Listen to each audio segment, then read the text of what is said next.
Hello guys, welcome back to my channel Wang Xian forever love. तो आज मैं आप लोगों के लिए मेरी स्टोरी का नेक्स्ट चैप्टर लेकर आई हूँ।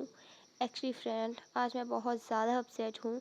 मेरे एग्ज़ाम चल रहे थे तो मैंने कुछ दिनों से फ़ोन नहीं छुआ था।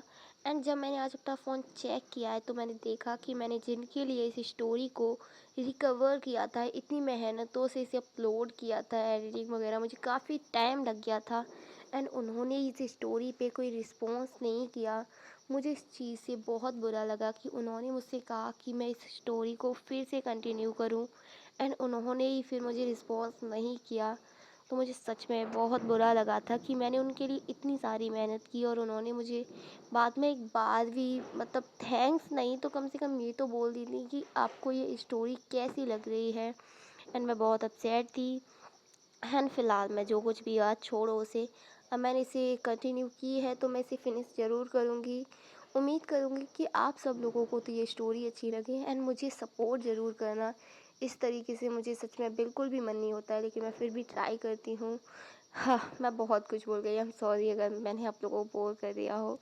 तो अब हम अपनी स्टोरी की तरफ चलते हैं। जैसा कि हमने प्रीवियस वीडियो में देखा था, लिली जो वांग जी को एक जगह लेकर आई थी एंड उसने वांग जी को किस कर दिया था, जिससे वांग जी जो पूरी तरीके से स्टर्न रह गया था, वो शॉक में चला गया था कि क्या हो गया। एंड तभी लिली जो वांग जी से सडन पूछ लेती है कि क्या तुम इस शादी से खुश हो ना। एंड वांग जी ये सुनकर चौंक गया था। वो कहना चाहता था लिली को कि वो इस शादी को नहीं है, लेकिन जब वो लिली के फेस की तरफ देखता है तो उसे वो किस याद आती है एंड वो एकदम स्टन रह जाता है। एंड तभी वहाँ पर वीइंग आता है, लिली को देखते हुए बोलता है कि आपको ऐसा नहीं लगता कि आपको वांग जी को पूछ लेना चाहिए कि उसे ये शादी करनी है या नहीं करनी, खुद डिसीजन लेने से बेटर है ना ये। एंड ये सुनकर लिली चुप बोलती है, जी महाराज, मैंने इनसे पूछा कि ये इस शादी से खुश हैं या नहीं है, लेकिन ये शर्मा रहे हैं, तो इन्हें देखकर लगता है कि ये भी इस शादी से खुश है। लेकिन दूसरी तरफ हमारा वाघ जी जो तो गुस्से में लाल हो रहा था, वो उसका फेस जो पूरी तरीके से गुस्से की वजह से लाल हो चुका था। लेकिन लिली जिसे ये लग रहा था कि वांग जी साय फील कर रहा है एंड इसीलिए उसका फेस रेड हो गया है। एंड वाघ जी जब उन दोनों की तरफ देखता है तो वो कुछ नहीं बोलता एंड वो वहाँ से निकल जाता है, क्योंकि वांग जी के लिए विंग की प्रेजेंस उससे बिल्कुल बर्दाश्त नहीं हो रही थी। विंग को देखकर उसे बार बार विंग को किस करने का मन कर रहा था एंड ये चीज़ वांग जी बिल्कुल भी अभी तो नहीं कर सकता था। एंड इसीलिए वांग जी वहाँ से चला गया था। वांग जी जो अपने पैलेस में आता है ना, अपने गगा के रूम में जाता है, तो वो देखता है कि उसकी फ्रेंड वैनचिंग जो कि उसके गगा को किस कर रही है। एंड उन दोनों को ऐसे किस करते हुए देखकर वांग जी जो ऐसे डोर पे लॉक नॉक करता है, जिसकी वजह से वो दोनों दूर होते हैं। एंड सिचैन जो साई फील कर गए थे अपने छोटे भाई के सामने ये सारी हरकतें करते हुए, साई तो फील होने ही वाला था ना। एंड सिचैन जो वहाँ से चले जाते हैं एंड वांग जी जो वैन चिंग के पास आता है एंड बोलता है, तुम तो मेरे गगा को किस कर रही थी, तुम्हें बिल्कुल भी साई फील नहीं होता है। एंड ये सुनकर वैन चिंग जो बोलती है, तुम्हारे गगा से मेरी शादी होने वाली है, इसलिए मैं किस कर रही थी। एंड तुम्हें बिल्कुल तमीज़ नहीं है क्या, तुम डोर नॉक करके आ सकते थे ना। एंड ये सुनकर वांगी जो बोलता है, ओह तो तुम मुझे तमीज़ बता रही हो, मैं अपने गगा के रूम में ऐसे ही आता हूँ। एंड प्लीज़ तुम ऐसी हरकतें मत किया करो, मैं अपने गगा की बहुत रिस्पेक्ट करता हूँ। एंड वैनचिंग जो कहती है, ठीक है आगे से नहीं करूँगी। एंड तुम यहाँ बैठो, तुम मुझसे बात करने आए थे ना। एंड वैनचिंग जो ये बोलती है एंड वांगजी जो हाँ वहाँ बैठ जाता है। अब तक जो कुछ भी उसके साथ घटा है वो साए फील करते हुए सारी वैनचिंग ये सुनकर बोलती है, तू टेंशन मत ले, मैं कोई ना कोई आइडिया ज़रूर निकालती हूँ। तू एक काम क्यों नहीं करता, तू रेडी हो जा अच्छे तरीके से एंड उन दोनों को ही अपने साथ लेकर जा। एंड जिसके साथ तुझे घूमने में ज़्यादा मज़ा आए हम उससे तुम्हारी शादी करा देंगे। एंड ये सुनकर वांगी जो बोलता है, लेकिन माँ बाबा का क्या, उन्होंने तो कहा है कि 7 दिन के मेरी शादी हो जाएगी, 7 दिन के अंदर, और वो किसी राजकुमारी से ही कराएंगे। एंड ये सुनकर वेंचिंग चुप बोलती है, तुमसे किसने कहा, ऐसा कुछ भी नहीं है, उन्हें तुम्हारी शादी करानी है 7 दिन के अंदर, ये तो नहीं हुआ। एंड वांग जी जो बात को और लंबी नहीं खींचना चाहता था एंड इसीलिए वो वहाँ से चला जाता है। एंड वो अपने रूम में जाने के बाद अच्छे से रोज वाटर से नहाता है एंड अच्छे से रेडी होता है। एंड आज उसने पहली बार ब्लैक कलर के क्लोथ पहने हुए थे, जो आज तक वांग जी कभी नहीं करता। लेकिन आज पता नहीं क्यों वांग जी का मन हुआ वींग की तरह दिखने के लिए। एंड वांग जी जो अच्छे से रेडी होकर बाहर आता है एंड वो देखता है तो लिली एंड वींग दोनों वहाँ खड़े हुए थे। एंड वांग जी जो लिली एंड वींग को देखकर उनसे पूछता है, क्या आप दोनों गुसु घूमना चाहोगे। एंड वो दोनों रेडी हो जाते हैं। एंड तभी वहाँ पे आचिंग आता है एंड वो भी उन लोगों के साथ जाने लगता है। एंड वींग आई मीन वांग जी जो बहुत अनोइंग फील कर रहा था, क्योंकि आचिंग ने वांग जी को नाजुक राजकुमार जो बोला था एंड जिससे वांग जी उसे ले जाना नहीं चाहता था, लेकिन वो रेडी हो जाता है क्योंकि अब आचिंग गुसु का मेहमान है एंड वो मेहमान से फाइट तो नहीं कर सकता। एंड इसीलिए बेमन से ही सही हमारे वांग जी को आचिंग को अपने साथ ले जाना पड़ता है। एंड वो चारों ही गुसु घूमने के लिए निकल जाते हैं।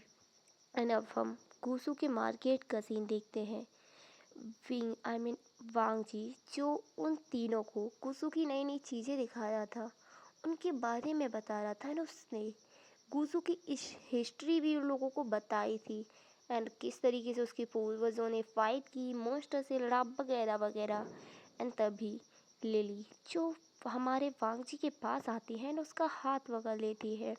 एंड ये देखकर विंग जिसे बहुत जेलस फील होता है एंड वो उन दोनों के बीच में आकर उन दोनों को दूर कर देता है एंड वांग जी की कमर से पकड़कर उसे अपनी तरफ खींचता है। एंड ये देखकर लिली जो सरप्राइज रह गई थी, उसे समझ ही नहीं आया कि यहाँ हो क्या रहा है, ये दोनों कर क्या रहे हैं। लेकिन लिली जिसे बहुत गुस्सा आया था एंड वो वांग जी का हाथ पकड़ती है एंड अपनी तरफ खींचने की कोशिश करती है।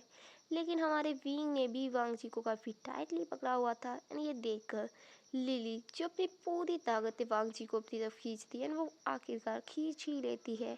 एंड वो वांग जी को अपनी तरफ कर कर बोलती है, तुम दोनों ऐसा कैसे कर सकते हो। एंड वांग जी तुम महाराज को ऐसा करने की परमिशन कैसे देख सकते हो, हालांकि तुम फ्रेंड्स हो पर ऐसा नहीं कर सकते। एंड ये सुनकर वांग जी जो कहता है, हम फ्रेंड्स नहीं हैं एंड ये मेरी फ्रेंडशिप के क्या दुश्मनी के भी लायक नहीं है, लेकिन फिर भी इसने पता नहीं क्यों मुझे किस किया। एंड ये सुनकर फीन जो बोलता है, क्योंकि मैं तुम्हें लाइक करता हूँ आज से नहीं 20 सालों से। एंड वांग जी जो बोलता है, 20 सालों से, तुम्हारी एज इससे ज़्यादा लगती है। एंड वांग जी की बात सुनकर वीन जो बोलता है, मैं 24 साल का हूँ, लेकिन मैं 4 साल की उम्र से तुमसे प्यार करता हूँ। एंड वांग जी जो सरप्राइज था एंड बोलता है, ये कैसे हो सकता है, ये क्या माजरा है, तुम मुझसे 4 साल की उम्र से प्यार करते हो। एंड वांग जी की बात सुनकर वीन जो बोलता है, हाँ मैं 4 साल का था तब से मुझे हर नाइट एक ही नाइटमेयर आता है कि किसी ने मुझे कुएं में फेंक दिया है एंड तुम मुझे आकर बचाते हो। एंड मैं तब से ही तुम्हें प्यार करता हूँ, मैं एक ही ड्रीम देख देख कर पक चुका हूँ। एंड लिली ये सारी बातें सुन रही थी, वो शौक पे थी, उसे समझ ही नहीं आ रहा था कि वो क्या करे। एंड दूसरी तरफ हमारा वांग जी ये सुनकर पूरी तरीके से सरप्राइज रह चुका था एंड वो उन तीनों से कुछ बोले ही बिना गुसु के महल की तरफ भागने लगता है। एंड वो भागते हुए गुसु के महल में पहुंचता है एंड वो अपनी मॉम के रूम में जाकर उनसे कुछ पूछने लगता है, वो कुछ सवाल करने लगता है। एंड इसी के साथ गाइस ये एपिसोड ख़त्म होता है। मिलते हैं नेक्स्ट एपिसोड में। उम्मीद करूँगी कि आप लोगों को ये स्टोरी अच्छी लग रही हो। And friends I am sorry कि मेरी आज की वीडियो में बहुत सारी नॉइसेज आ रही होंगी, क्योंकि आप लोगों को जैसा पता है कि आज बीटीएस मेंबर सुगा का बर्थडे है एंड मेरे घर के आसपास बहुत सारे उनके फ़ैन लोग रहते हैं, आई मीन आर्मीज रहती हैं। तो वो लोग सुगा का बर्थडे सेलिब्रेट कर रहे हैं एंड बहुत सारी आतिशबाजी कर रखी है उन्होंने, पूरी जगह पे काफ़ी ज़्यादा पटाखे फोड़े जा रहे हैं।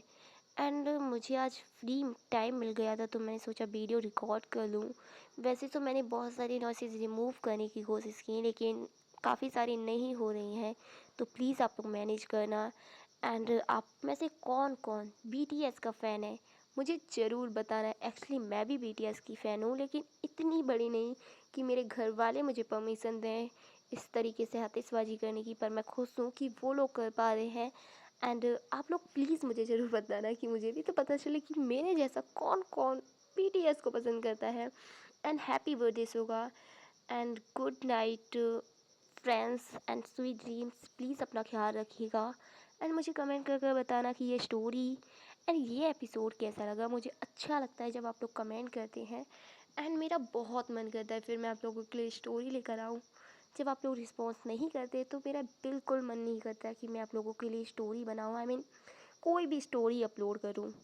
तो प्लीज़ आप लोग मुझे ज़रूर बताना। एक्चुअली मैंने आज बहुत ज़्यादा बोर कर दिया आप लोगों को, तो मैं इतना ही कहूँगी। Good night sweet dreams, please अपना ख्याल रखें एंड मुझे कमेंट करके ज़रूर बताएं कौन कौन सुगा का फ़ैन है यार। कैट भाई, कौन कौन फ़ैन नहीं होगा, please. And good night, I love you. Please अपना ख्याल रखिएगा। मिलते हैं नेक्स्ट वीडियो में।